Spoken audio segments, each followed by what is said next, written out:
আর ওই ব্রিজের নিচ দিয়া তো আমিও কতবার আসা যাওয়া করলাম, আমাকে আল্লাহ মারেন নাই। আর কয়জন মানুষ মারা গেল, একই বাসের মধ্যে অ্যাক্সিডেন্ট হয়ে কত মানুষ মারা গেল, আমাকে আল্লাহ মারেন নাই। বন্যায় কত মানুষের ঘর নিয়ে গেল, আমার ঘরটা তো আল্লাহ নিয়ে যান নাই। করোনায় কত মানুষ নিঃস্ব হয়ে গেল, আমাকে তো আল্লাহ নিঃস্ব করেন নাই। ভূমিকম্পে কত মানুষের ঘর ধসে গেল, আমাকে আল্লাহ তো ধসান নাই। নদী ভাঙনে কত মানুষ বিলীন হয়ে গেল, আমাকে তো আল্লাহ বিলীন করেন নাই। আর এই চিন্তা কি তোমার মধ্যে একটু জাগে না? তোমার মনে কি একটু দয়াও লাগে না, মায়াও লাগে না? এত নাফরমানি কেমনে কর? একবারও কি মনে হয় না আল্লাহ আমার দিকে তাকায় রইছে? ওরে বান্দা ফেরো ফেরো ফেরো। এ যুবক ভাই হাতে পায়ে ধরে বলি, যুবক আয় ভাই, ফিরে আয় ফিরে আয়। আজরাইল যেদিন সামনে দাঁড়াবে তোর দল তোকে রক্ষা করতে পারবে না। আজরাইল যেদিন সামনে দাঁড়াবে তোর ক্ষমতা, তোর টাকা, তোর বাড়ি, তোর গাড়ি, তোর সন্ত্রাস বাহিনী, তোর মাস্তান বাহিনী তোকে ধরে রাখতে পারবে না। ওরে যুবক, কার জন্য পাগল হইলি ভাই? বড় কঠিন এই দুনিয়ার চাকচিক্য চিনলি, পরকাল কেন অনুভব করলি না রে ভাই? আল্লাহ সবকিছু দেখেন কিনা, শোনেন কিনা? আল্লাহু সামিউন বাসীর। মৃত্যু অনেক নিকটে। প্রতিদিন বাড়ির থেকে জুমার জন্য যখন রওনা হই, আবার মাদ্রাসার হুজুরদের থেকে বিদায় নিয়ে বাড়ির দিকে রওনা হই, প্রতিবারই কেন মনে বলে এই বুঝি শেষ। যখনই বিছানায় শুয়ে যাই মনে হয় আর বুঝি সকালে জাগতে পারবো না।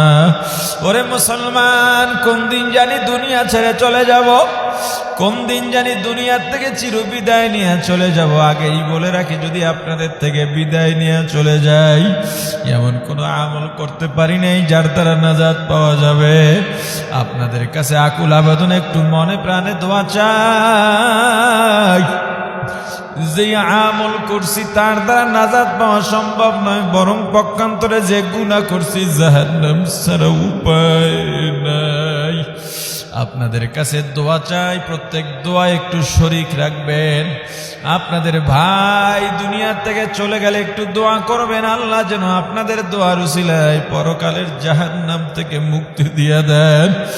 এর যুবক, ওই জাহান্নাম বড় কঠিন, কি দিয়া বুঝাইলি বুঝবি? তোর পাও যদি ধরা লাগে, আমি তোর পা ধরি,